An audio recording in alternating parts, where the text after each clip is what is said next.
A warm welcome to the day 3 of the 10th edition of the Pune International Literary Festival 2022. We now begin on a very happy note with an interesting conversation exploring historical and mytho fiction.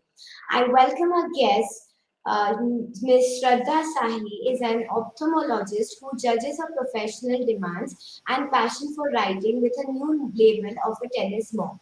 Sonali Raje works as an associate professor of chemistry at Towson University, an alumnus of the Indian Institute of Technology, Mumbai.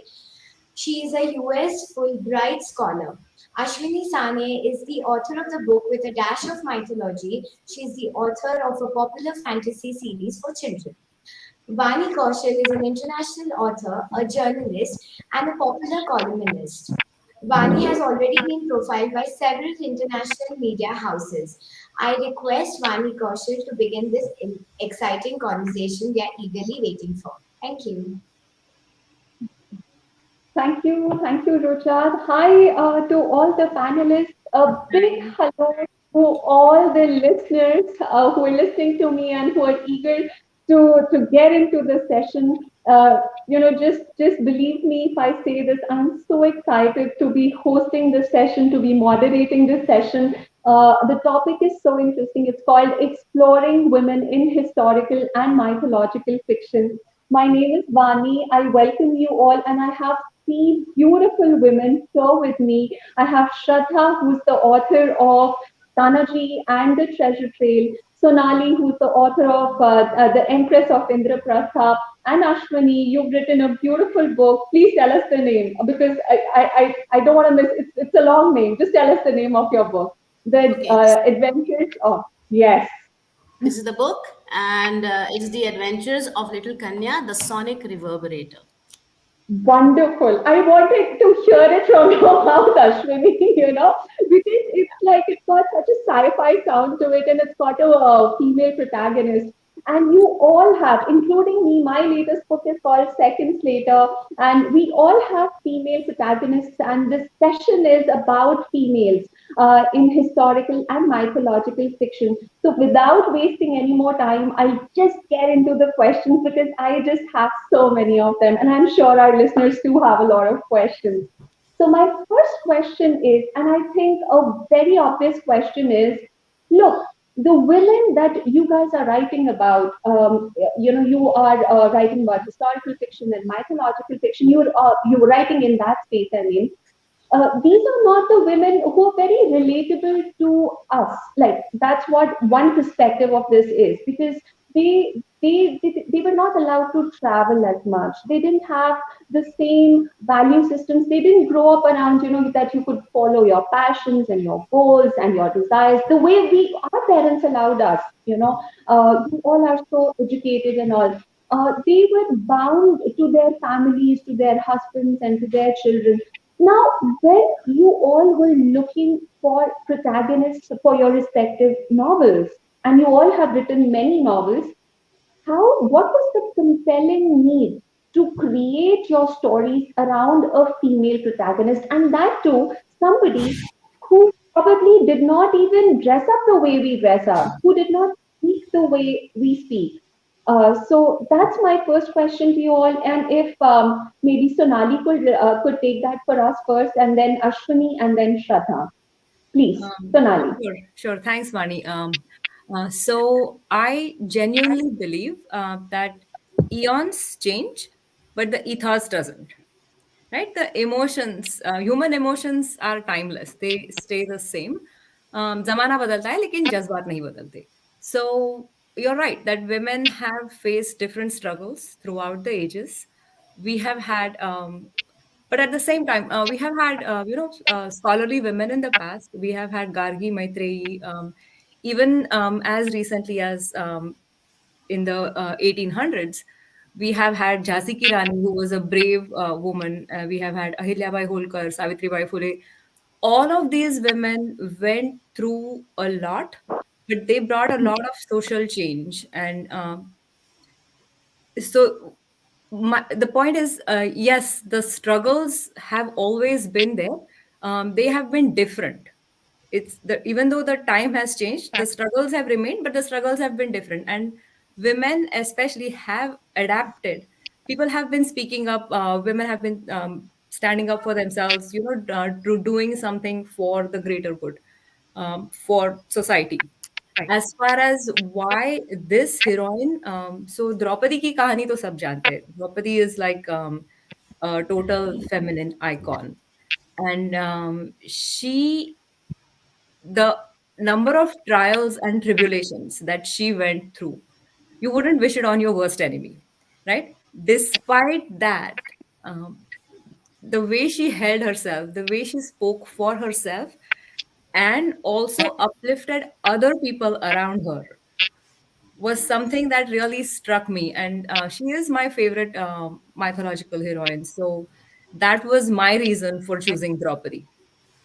I'm curious to Wonderful. see what the others have to say. Ashwini, you are one of those people who believes in, I think, the goddess part of a female, and you've explored that in your beautiful novel. So I want to ask the same question to you. What do you think?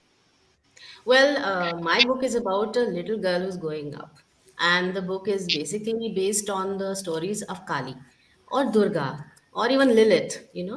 This Lilith also was a very independent lady, and so we don't hear much about her because of society.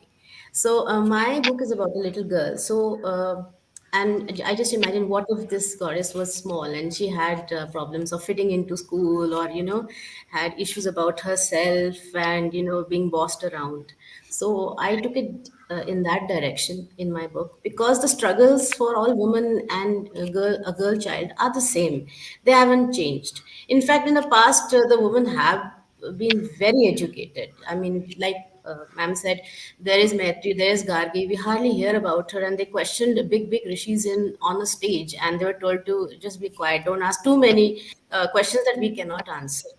So, so yes, and in India, and I mean, apart from the world and little bit in Greek mythology, we have women, very strong women like Helen of Troy and all that. They have been just an excuse for war, but they have played really important roles in in history actually. But it's been written by men, I guess, history and the rest of the stories, to make a little bit of just like, yeah, you better not get too old, go ahead of me. So that is my take on this. Shraddha, what do you have to say? At the What outset, sort of I'd like to heroine for you? at the outset, And I'd like to thank yeah, I would all of like to you. mention to all the listeners that Shraddha, she likes funny and kick-ass women, right? Right. And I've you always yourself called a I've tennis mom. always written about women. Yeah. Uh, Please go No, ahead. I think like Sonali said, the emotions remain the same, and I've always been fascinated by historical fiction. I'm a big Outlander fan, and I always enjoy stories written from the female point of view. And I think living in Maharashtra, especially in Pune, it's natural to find yourself attracted to the era of Shivaji and Tanaji and those brave warriors. So naturally, I thought, if I'm writing about that time, how if I write from the point of view of a young girl, she's a preteen, and the story is about how she helps Tanaji to win the Battle of Kondana. So I was attracted to the female who lived in that time, who was not necessarily following the regressive lifestyles, because she had such inspiring men and women around her.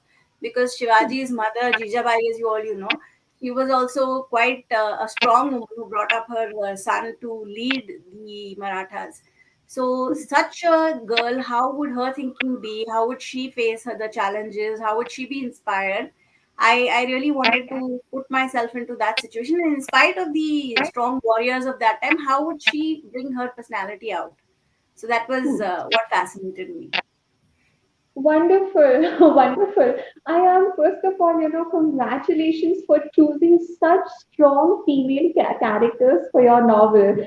And I have my next question follows from there. I think what Ashwini mentioned, I'll take it from there that most of this historical and mythological fiction is being written from a very male perspective, because obviously a male was writing it. We've never heard, at least I haven't heard of a female, who's written a mytho or a historical fiction book or something.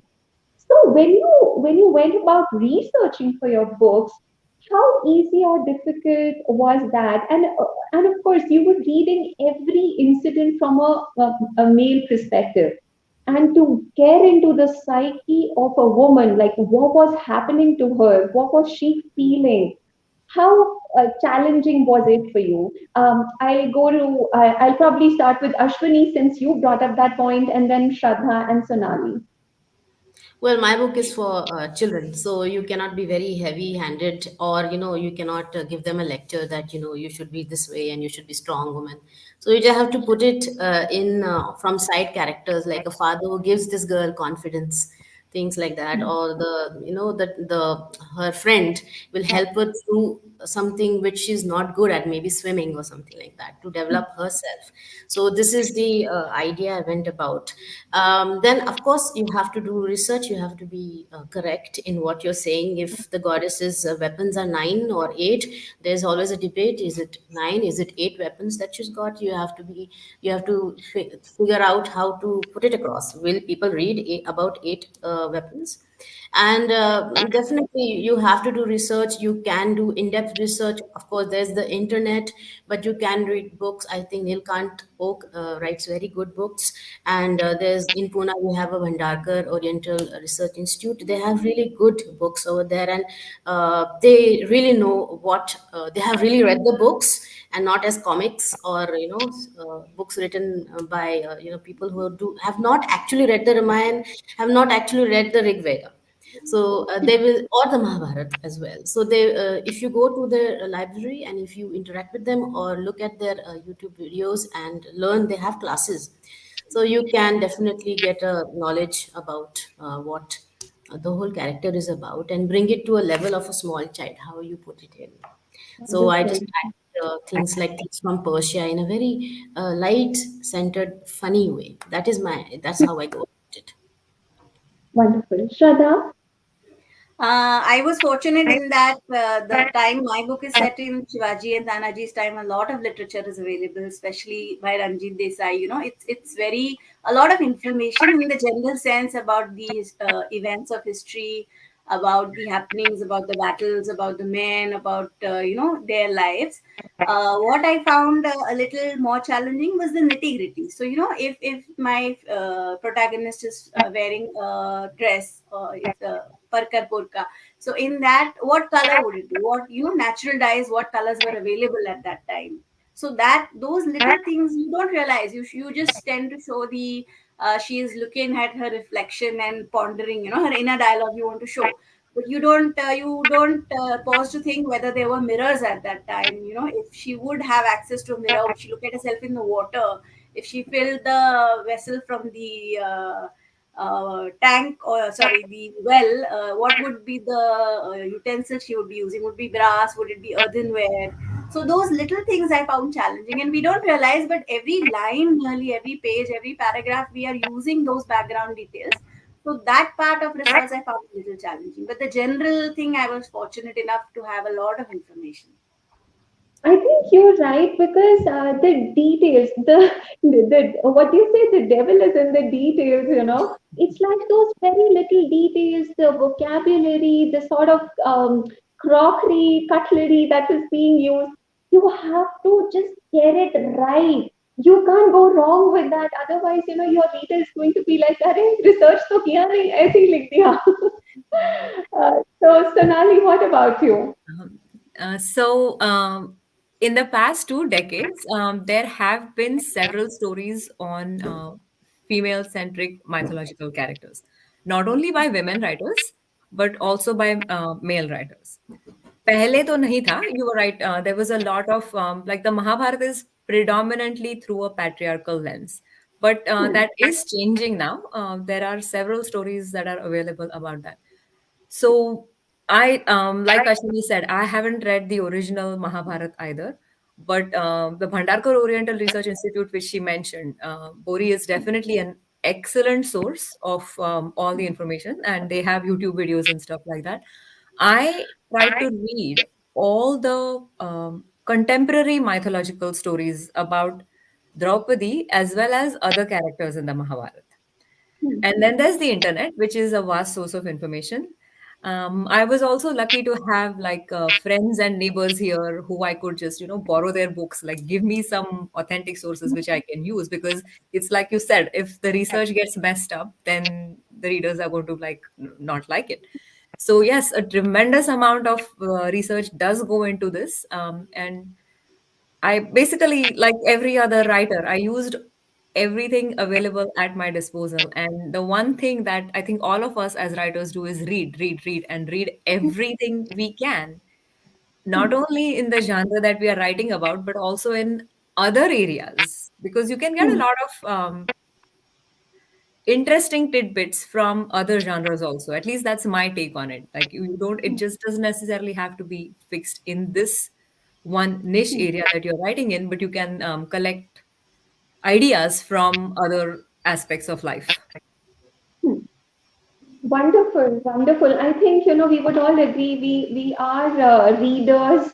We are readers first. We read a story that truly, touches something inside of us, and that sort of compels us to maybe write about something as well that touches our readers also the same way. So yeah, you have to read a lot. You have to research from authentic sources. As Ashwini said, if you haven't read your basic manuals, like जो आप अगर आपने mythology नहीं पढ़ी तो how will you be able to create a story out of it? It's like it's not going to sound authentic. So very true.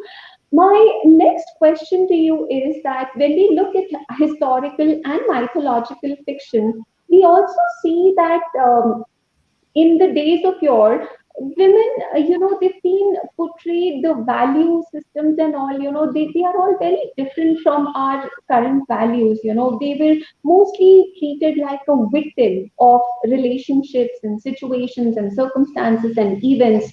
And there was a huge burden of patriarchy, and a lot of judgments and criticism was being passed, coming directed at them, towards them from the society, from all over, for their child rearing skills, for their overall manage housekeeping skills, etc. However, I think if it is like, if I can safely say that things are changing a bit, and I'd like to, refer to this song. This is a Salman Khan song, which I'm sure you must have heard, from Race 3. It says, you must have heard this one. एक बार baby selfish होके अपने लिए जियो ना. So, which is all about self-love, which is about expressing your thoughts and emotions the most authentic way, just being yourself at all points in time. So I think it's safe to say that things are changing for women all over the planet, even if bit by bit. So I want to ask you, like, when you create your stories, how do you decide to make your stories more relatable for your readers who are obviously existing in present time, who are for them these values are more relatable, self-love, expression, and all that. What values do you keep uppermost, and how do you leave your reader feeling more empowered? Because I think that's also one of the roles that we have as women writers, to not make other women and other children and men also probably leave with the feeling, oh, victim jaisa story hai. No, but leaving them with the feel of empowerment. So how do you do that? How do you decide the values, the things that you're going to put in your stories? I'd like to go to Shraddha first, and then Sonali and Ashwini, if you could take that. Like I mentioned before, because my story is set in such a time, we already had strong women, women who fought for Shivaji, women like his mother Jijabai who brought him up. So, in that sense, I think the women and the children, especially females of that time, had this example before them, and they were not necessarily restricted by the thinking of the men around them. But yes, the I think like what present day children can also correlate to, they have two limitations. One was of their time before them, and one was because they are children, They are restricted in the amount of things they can do. Their parents, they have to follow what their parents say. They have to follow what their, in this case, the villagers, the village headman, everything, they have to follow that. But I've showed my protagonist to have a very forward thinking father, and in spite of him also having a son, he brings up his daughter in quite the same way. So he's a traditional healer, and she grows up wanting to emulate him. She does all the housework, she helps out in the field, but she also is a class apart from the other girls in her village. And she wants to emulate her father. She tries to learn about the herbs. She tries to, she tries to encourage the women around her to, learn fighting skills, so that if they have to defend their village. So in that way, I think children will identify, especially girls, can still, in spite of her character being set in the past, can find her to be quite inspiring. Wonderful, Sonali. I have the thing that you said about the victim mentality. I have deliberately, consciously tried to avoid neither demonizing nor deifying anyone, or not putting anybody as a victim, or as a especially Draupadi as a victim, or as a vengeful vindictive person, because Draupadi ki kahani mein, it was always like, so during her swayamvar she told the entire assembly that she would not marry Karn. And then on that same day, when she goes to her mother-in-law, because of a accidental word slip by her mother-in-law, where she says you have to marry all the five brothers, एक 4 घंटों में किसी की personality doesn't change, right? You don't change your personality in from being an open communicative person and to suddenly being somebody docile. So I have tried to show how she respectfully refuses to marry the five brothers. And she asks her mother-in-law, ki, as a mother, would you want to marry somebody who, like, would you want to marry someone just because their mom suggested that they should marry you? And there are five other men also. I mean, Arjun is already her husband, but what if some of the other Pandavas don't want to marry her? Right? So there is that question also. And then what has not, at least in my readings, what I have not seen is Draupadi's relationship with her mom. वो कहीं मैंने देखी नहीं है. And I genuinely feel that in your formative years, the years that a girl spends in her parents' house define how she develops as a person, and then she takes that over to her other family once, if and once she gets married. So you learn to be independent, you learn to stand up for yourself and for other women, in your own house. That's one of the things I would definitely want readers to take away from my book, as to how to pick your battles. I mean, there's a time to be diplomatic, and there is a time to voice your opinion. Being progressive doesn't mean कि तुम्हारा दिमाग, you just don't throw your brains out. There is a time and place for saying things, and there's a time to keep quiet. So how to respond rather than reacting to a situation in life is something that I have tried to portray, and a more nuanced, balanced perspective, neither a victim nor a villain, but as most of us are, somewhere in between. That's my Hmm. perspective on the book.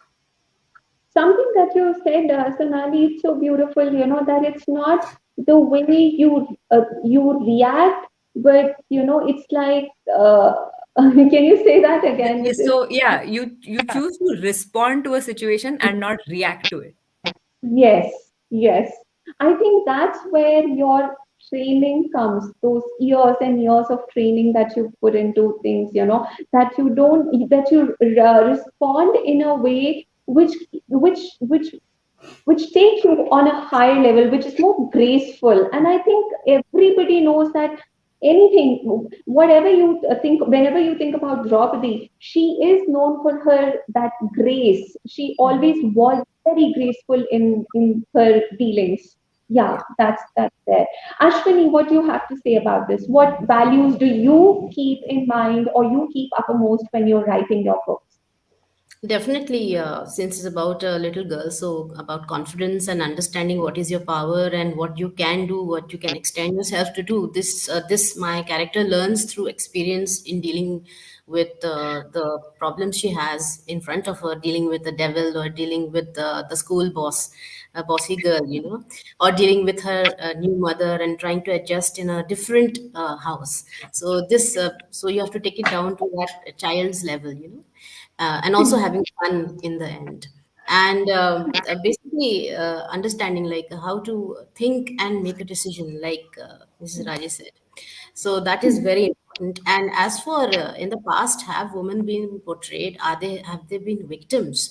Well, I think Draupadi or Sita or Savitri, I think took really, really their own decisions to go to the forest and to marry these five men. It was a political decision.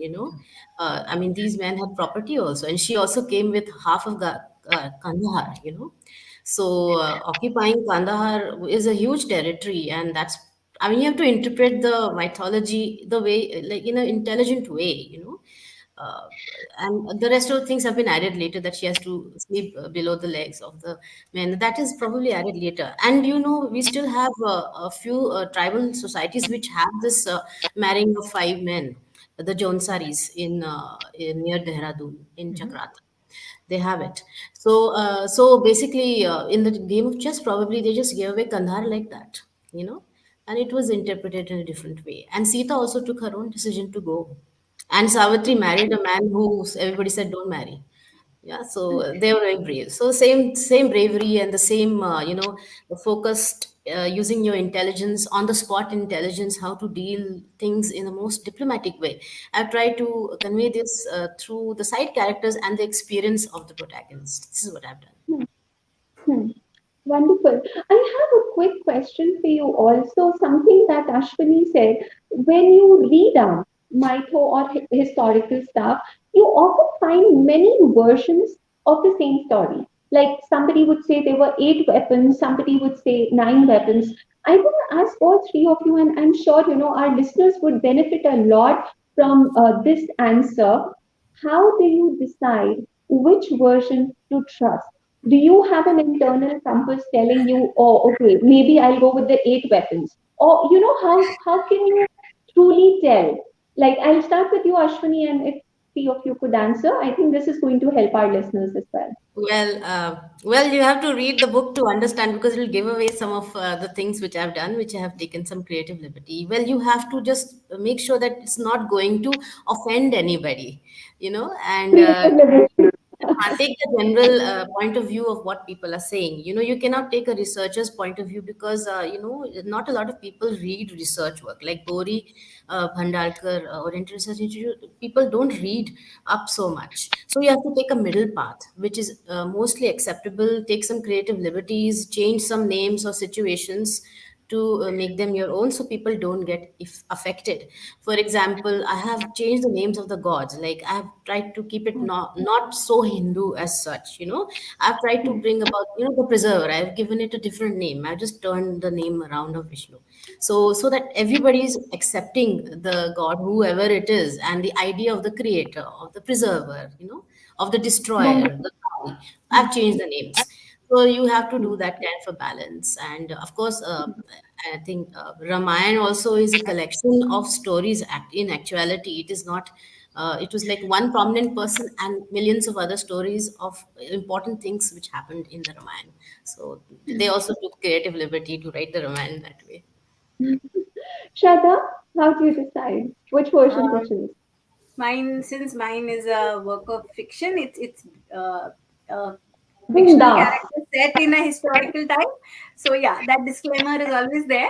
But yeah, I think the general accepted history and the what people have been listening to over the years, plus a few very strong and much lauded books on the topic, would give you a general outline of how to work.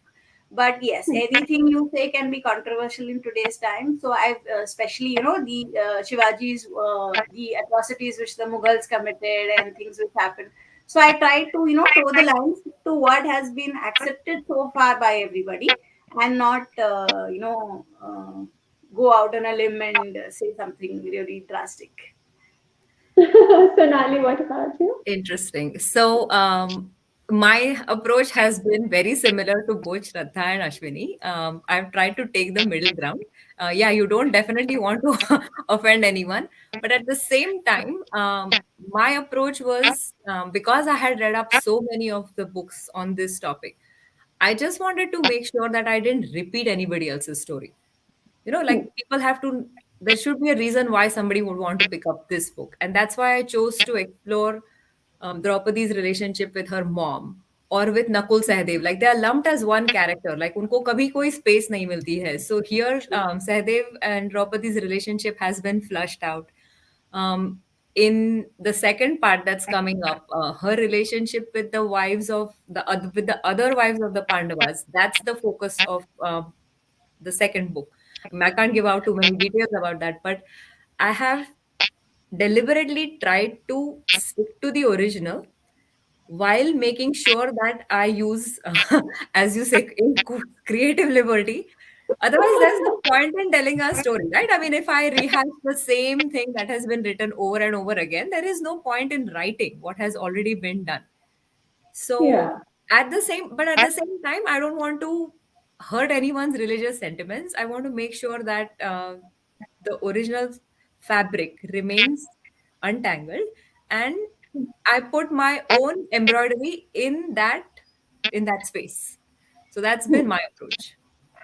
Yes. Wonderful. I have one question for all of you. So I think this has two parts. So I'll let you answer the first one and then I'll ask you the related question. It just came to me. When we talk about females from a historical and mythological perspective, I think one thing that just comes to mind is feminism.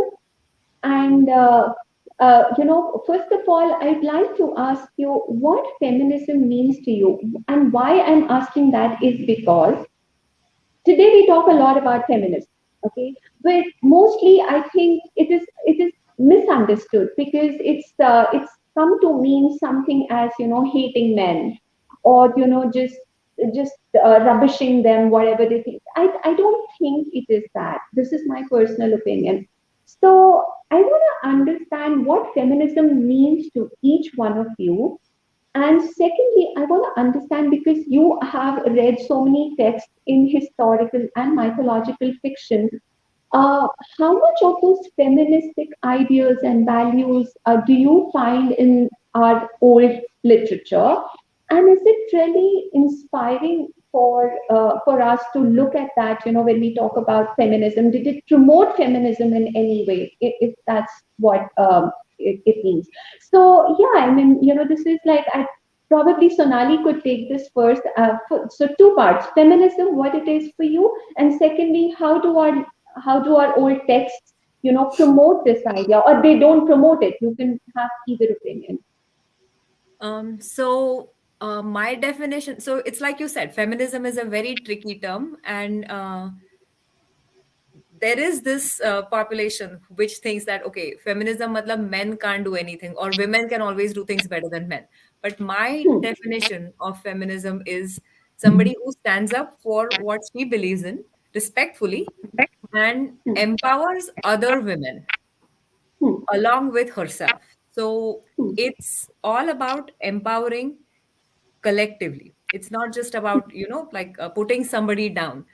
It's more about gender equality in my definition, where whether it's in the workplace or whether it's at home, you create equal opportunities, and women and men are equal partners in anything that they do. So that hmm, partnership has to be there. And as far as whether the old texts had it, um, it's every reader's interpretation as to how you choose to see it. Some people prefer the strongly patriarchal dharmic view of a woman, like Sita was this woman who was very subservient and she listened to Ram. But then there were so many instances where she was a silent warrior, where she didn't go begging to him to take her back. When she was discarded, she just went her way, didn't question, did nothing. So it's that to me is the strength of being a true stalwart of women. hmm. So that's my definition of feminism. I'm very curious to hear what the others have to say. Ashwini, can you go next? With regards to feminism, I think basically you should have women should feel strong about themselves, and they should know the rights, and have the confidence to say no when you have to say no. And I feel that it is also up to the women to encourage their sons and their daughters also, for daughters to get more confidence and know their rights as well, and what they can achieve, and to the boys that they have, that how to respect women, and how everything has to be in a balance. It's a balanced relationship between men and women. It's not definitely male bashing, because all human beings are imperfect, isn't it? So we are all imperfect. They have their problems, we have our problems, and even the roles that we play, you have to accept that if the man wants to stay at home and you have to work, then you should accept that. And if someone's relationship is like that, you have to respect that as well. You cannot gossip behind and say, "Oh no, how is this possible?" So it's a gender balance and role balance basically. Most women can do most things, like men and women, they can do equally, Sure. my husband is in the army, and we have women, soldiers and officers as well, and they can do most things. But it's just that some things physically it's not it's a little difficult. People, that's otherwise you can do it. We have the Amazonian warriors, females. They have found uh, their skeletons as well, who were riders and good archers. So it's about balance and equality. And And your second question? my The second second, question was, do you feel that we can look at our historical and mythological fiction and feel like it supported feminism and the feminism ideals and all those things? yes, the How fact that they, inspiring! yeah, like I said, the fact that they were allowed to do swayamvar was it was an important thing. And Sita also, when she was captured and taken to Sri Lanka, I suppose, she was also, when she spoke to Hanuman, she also said that I hope that you will come over the waters, because it's a little difficult. I hope you'll get the armies, and she was giving information how to get there. It was not, oh, my husband, I'm so. It was not like that. And there are other things also. So many, like Kaikei was a warrior as well, and she had saved her husband. So she took that. She got that vow that my son only is going to rule. So yeah, I mean, you have to read it and understand it for yourself. That yes, feminism and strong feminist ideas have always been there. In fact, in Indian culture, we have had strong women characters in history as well. And Shraddha? Yeah, I totally agree with both my co-speakers. I think feminism is not equality; it's celebrating the difference and being respectful of the other as well. I think basically my take on it is you stand up for yourself, stand up for your beliefs, don't put the other one down, but be unafraid to live your life by on your own terms. Where examples in history are concerned, I think we've I have the approach where you don't like certain aspects, you flip the book and move on to the next part. So leaving the regressive stereotypes aside, I think we have strong women examples like Savitri Bai Phule, we have Jijabai, we have Jhansi Ki Rani, and it's better to just learn from those and forget about. I mean, don't diminish what happened, learn from it, but you don't need to dwell on the fact that these things also happen. Hmm. Hmm. Wonderful. As a last question, as we go into the last minutes of this very exciting session, I want to ask you, when we write books, and this is something that I'm asking you all because I've authored books, and we all write, we all learn about life. Now, you are people, who've written from those that you when you write, you learn a lot about yourself in the process, and you learn where you are coming from. Like, you're not this individual who's just created 40 years ago. You have this huge legacy that you're carrying. I want to ask you, like, especially because you've written about women from our history, our grandmothers, grandmothers, grandmothers, what is it that it taught you about your own self? And did it leave you feeling more empowered as people, as humans? Maybe I could start with Sonali first. Like, how did your writing journey help you discover yourself truly? And you're already so educated, by the way. Oh my God. You're Um, all so educated. You're all so educated. Wow, so wonderful. yeah, so the education aspect of it is very different from self-discovery, right? For me, the writing process was so. I mean, I love my job. Like it's I do it from my heart, but the writing aspect of it was soul satisfying. I just it was just s- surreal for me to be able to put my thoughts, all these ideas that I had, and to be able to just put them down. I had no idea whether anybody would read it or not, but at that point, it didn't matter. कि कोई पढ़ेगा कि नहीं was not my goal. It was just like I'm doing this for myself, and I'm doing this at such a late stage in my life. But it helped me come out of my comfort zone, if you will. And it was just because I've never done this before, and like this is my debut, so it was an eye opener for me. It was an amazing journey, and it's just been. I mean, I've loved every minute of it. So yeah. Wonderful. Well, well, I've always traveled in my life with my father, been to different countries and been to different schools. So this definitely comes up in my adventures. So every new place was an adventure. So, and I was always the new girl in school. So that all those elements, they come into you. You as an author definitely leave a part of yourself in all the characters, and especially the main character that you have. So yes, definitely life influences what you write. Obviously, you have to make it relatable, and what more than yourself and other people that you have seen. So it has to be relatable, whatever you write, whatever character you create, even if it's you or a part of you, or if someone else, people should identify with it. You can't make something so unusual that people don't relate to it. Hmm, absolutely. And one thing that you learned about yourself as a woman. As a woman, what did I learn? I don't know, I learned to adjust very fast to different situations. New girl, new cool, notebooks ले लो जल्दी से understand करो कि how what is the culture and all that. And this is was something which happens in the book also. She learns how to. She's an orphan and she goes to a family, so she has to adjust. So adjusting lies to come back to India, and I had to adjust to the Pune people and then Hyderabad people, and the cultures are different. Wonderful. And Shraddha, what about you? I think I developed a tremendous sense of respect. The limitations which women have had over the ages, how they overcame that, how much we've progressed, and it is on their shoulders that we're standing and doing what we are doing right now. Personally, for me, my profession is very scientific, where you have to listen a lot to what your patients are telling you. So there was no scope for self-expression.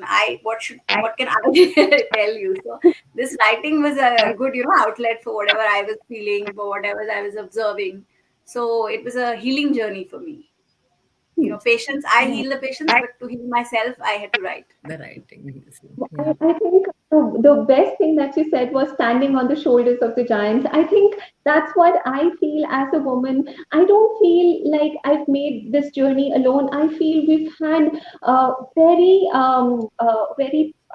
we come from a line of ancestors, our grandmoms, their grandmoms, who all were very strong women. Whether they had education or not, whether they were well traveled or not, they braved life. And I think it's gone in our DNA because it's all there in us, and no matter what we face today, and we face a lot in our everyday life. I think that strength, that inner strength, comes from there. And when you are able to write it, you're basically just channeling that energy into writing, and that's what the reader also gets. More power to you. So we have a question from Sonali here. Sonali, you want to ask something to all Yeah, the. yeah. I wanted to ask you all, what aspect of your personality, if any, have you put into your protagonist or any other character in your book? Shraddha, you take that first, and then we all can take it. I think the sense of self belief, the sense of it may be not a very good thing at all times, but the sort of hearing the other person out, and then okay, now I'll do what I want to do. So that that aspect I think comes forward in all the women. They tend to, I write about, they tend to do what they want to do, and maybe regret later. Okay, Ashwini. So, like I said before, being adventurous and getting along with most people and being extremely curious about things, ऐसे क्यों होता है, वैसे क्यों होता है. So, that is something which has come into this book as well. Getting along with people, whoever comes your way, adjusting and being very, very curious about things and then getting into trouble also sometimes. You don't look like that at those types, who looks, doesn't get looks it. can deceive. So as far as I'm concerned, my in my book, seconds later, I have a female. Can you all see me? I'm sorry. Yeah. Something wrong with the camera. So the thing is, in my novel, I have a young protagonist. She's all of 19, and she thinks she can handle fame, not knowing that fame doesn't come easy, that there's a price to pay. So the thing, she's not like me. She's a fun person, and the part of me that has gone into her is that she is impulsive. She just likes to do things. She likes to constantly challenge herself, and she's not deterred by anything, no matter what. And she loves to live the high life, not knowing that high life has got its own set of troubles and things like that. So basically what happened was, when I launched my first book, that one had a male protagonist.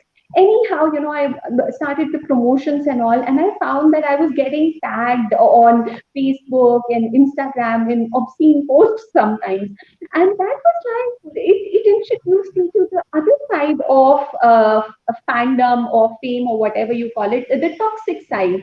And that's what this book is all about. That's what my protagonist is essentially dealing, and how she comes out of it is what this book is all about. So yeah, that's the part of me that's gone into her. But otherwise, she is more students, more independent than I ever was. She has more self-belief. She has more charisma than I could ever think of. So yeah, in those ways, she's completely, I've taken a lot of creative liberty to create her. So yeah. I think we are able Sonali, to what live, about you? we are able to live the lives we want to lead through all these characters. Through our yes. Absolutely, absolutely. Sonali, what Truly. about you? So I think I have put my over analytical, overthinking brain in Draupadi. Like कुछ हो जाता है, so then I think कि why did this happen this way? What could I have said? Like, I just overanalyze situations sometimes way too much. One Yeah. of the things I will say though, Draupadi has always been impulsive, and unfortunately, I share that trait. Like sometimes I say things without thinking through. So I do share that with my protagonist. So those were the things that I had.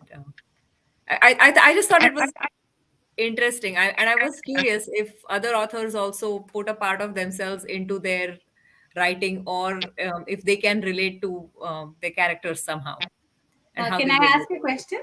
Sure. Have any Yes, of you ever written from a male point of view? No. I have. My first novel was from a male perspective, and initially I struggled a lot, but then somehow it just came to me so easily, and I had so much fun writing it. And in fact, in seconds later also, so what I have done is, everybody has a different voice. My female protagonist has a different voice, and there are three male characters, and they all have different voices. So you can say that, I love juggling between them, because after all, they're all humans, and they have the same flaws, and the more flaws they have, the more fun it is to write about them, because that makes them human. And it's just crazy interesting. Yeah, I have a last question for all of us, and we are just a couple of minutes, we'll just end the session. But we're all writing books, and I want to ask you, and especially because you're writing historical and mythological fiction, how much time do you spend on research vis-a-vis writing? And are there points in time in your journey where you're like, I can't do this anymore, like I really want to give up? So how do you come out of that phase? So I want to ask Sonali first, and then maybe Shraddha and Ashwini. So yeah, there have been times when I was just like, okay, this is getting too much because I have a full-time job, abhi ye sab, handling everything. It's getting a bit too much. But then once I start writing, I just completely lose myself in it. And like I said, I have done a little bit of research, but at the same time, I desperately wanted to give my version of the story also.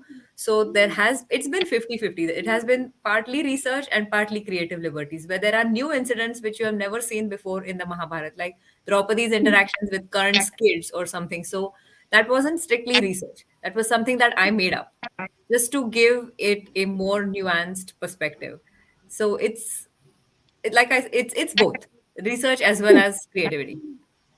Yeah, wonderful. I And think for me, I go in terms of, like theory first, then practicals. So I tend to read up all there is to read about fiction, non-fiction, about the subject, as deep as I can go. And then I start writing, and as and when I come across, loopholes or questions, then I go back to the research and then I look it up. So that's sort of my approach. I do find it difficult in the sense. I have to be very, scientific thinking in my profession. And when you write, you have to be a little, lost, a little in the dreamy world. So, straddling both those, sometimes, I have to think that, where am I and what am I doing sometimes. So that is the only tough part. But otherwise, I enjoy the research. I think it's like studying. So it comes easier. and Ashwini, you? Well, what I do is once I got the idea, I plot down points and then I start writing. Of course, in my head, I do have an idea of what it's going to be. And of course, I do the research work as I start to write. If I don't know something, I go back to it, like ma'am just said right now. And what I do is I write like for an hour every day. I try when I'm in the flow, I write for an hour morning and evening. And I write for like a week and then I stop. I make it a point to stop sometimes. So that's what I do. I do this stopping in between is really important to get the creative juices again. Otherwise, it gets really redundant. Uh, Vani, how do you go about it? I think I think There's a she's connection. gone off. I think there's a connection issue or something. Okay. But yeah, Yeah. I mean, I do that too. Like I take deliberate breaks. Otherwise, it can get really overwhelming and walk Mine away is from reverse. it. I have to push myself to start sometimes. That takes me too Yes, long. yes. It's really important to refresh your mind, do something else, go for a walk, play tennis. I play a lot of tennis, so I do tennis, and then I start to write after some time. You have to take that break. You have to. Yeah.